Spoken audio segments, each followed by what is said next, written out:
Hello అందరికి నమస్తే అన్న. నా పంపు వాటర్ ట్యాంక్ లో పోయంగానే డైరెక్ట్ వాటర్ వస్తున్నాయి అన్న. పంపులో నుంచి వాటర్ కారుతున్నాయి. పంపు స్టార్ట్ చేయకముందే వాటర్ వస్తున్నాయి అని చెప్పడం జరిగింది. చూడండి ఇక్కడ మనం చూడండి, ఇక్కడ ఓన్లీ వన్ సైడే కారుతున్నాయి కదా వాటర్. వన్ సైడ్ కారితే మనం పంప్ అంతా బయటికి తీసి రిపేర్ చేయాలా, లేకపోతే ఓన్లీ మనకు సిలిండర్ బయటికి తీసి మనం ఈజీగా వేసుకోవచ్చు అనే విషయం నేను ఇప్పుడు మీకు చూపిస్తాను.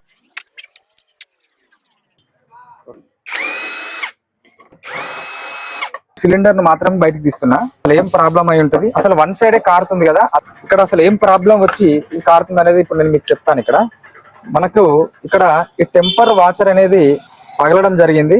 చూడండి, ఇక్కడ ఈ టెంపర్స్ అనేది పోవడం జరిగింది. అందుకోసం అని చెప్పి ఇక్కడ మీకు వాటర్ అనేది లీక్ అవుతుంది. అలాగే ఇక్కడ మీరు వాల్ చూసుకోండి, వాల్ కూడా ఇక్కడ స్టక్ అయిపోయింది. ఇక్కడ మీకు లోపల నుంచి కనిపిస్తుంది వన్ సైడ్ ఏంది. చూడండి, ఇక్కడ నేను ఈ టెంపర్ వాచర్లు వేస్తున్నా కదా, డబుల్ టెంపర్ వేస్తున్నా నేను. ఇక్కడ ఈ వాచర్స్ డబుల్ వేస్తున్నా కదా, చూడండి.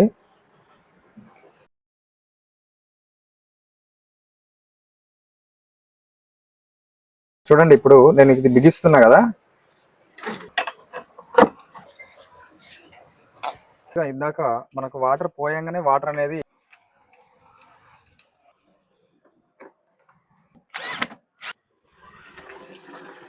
మనకి ఇక్కడ వాటర్ అనేది ఒక వన్ డ్రాప్ కూడా రావట్లేదు ఆ పంప్ సెక్షన్ నుంచి.